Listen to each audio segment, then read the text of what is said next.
ये पुराण प्रसिद्ध सिंगापुर यात्रा अनेक शह वर्ष तलर आप जानी जे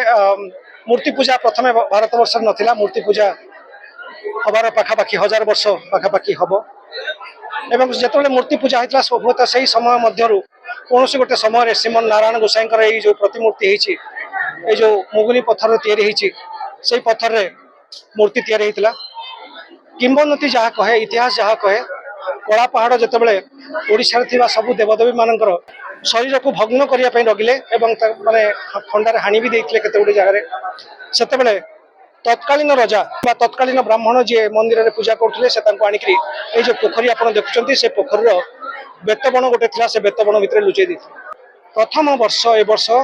3 दिन पूजा पाई ठाकुर चतुर्थ दिन पानी के जाऊले स्पष्ट करदेवा चाहे जे ठाकुर ए वर्ष 4 दिन रत्न सिंहासन रही पूजा पाइबे पंचम दिन सकाळु ठाकुर जीवे मध्याह्न पूर्व जीवे ठाकुर जितेबाला पाखापाखि आपातत स्थिर होती जितेबाला ठाकुर सिंहासन में चढ़िले से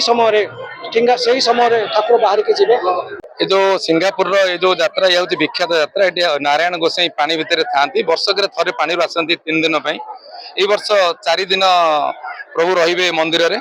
में तेणु ये पुलिस व्यवस्था करा जड़े एडिशनल एसपी अच्छा सुपरविजन अथॉरिटी जन अच्छा जड़े डीएसपी अच्छा 2 जन इन्स्पेक्टर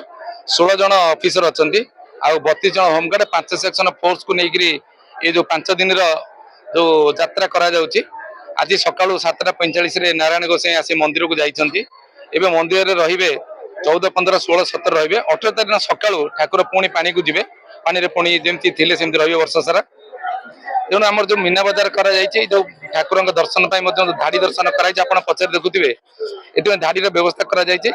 शांति श्रृंखला दर्शन जो आसुँच माँ भौणी मैंने आसुँच स्पेशल अधिक ग्रामांचल तेणु तर दर्शन करने धाड़ी व्यवस्था कर पिकपॉकेट को अटकाइबा चोरी अटकाइबा आमर से सादा पोशाक पुलिस मुतयन कर जो सांस्कृतिक कार्यक्रम रही से पुलिस दि जाती से जगार 24 घंटा पुलिस पेट्रोलिंग व्यवस्था ये जगार एवं गोटे पुलिस कंट्रोल प्रतिष्ठा कर मोटामोटी भाव में पुलिस तरफ किभली भाव में लोक मैंने भक्त मैंने श्रद्धालु मैंने शांति श्रृंखला सहित दर्शन करेंगे से व्यापक पुलिस व्यवस्था करा जायछि।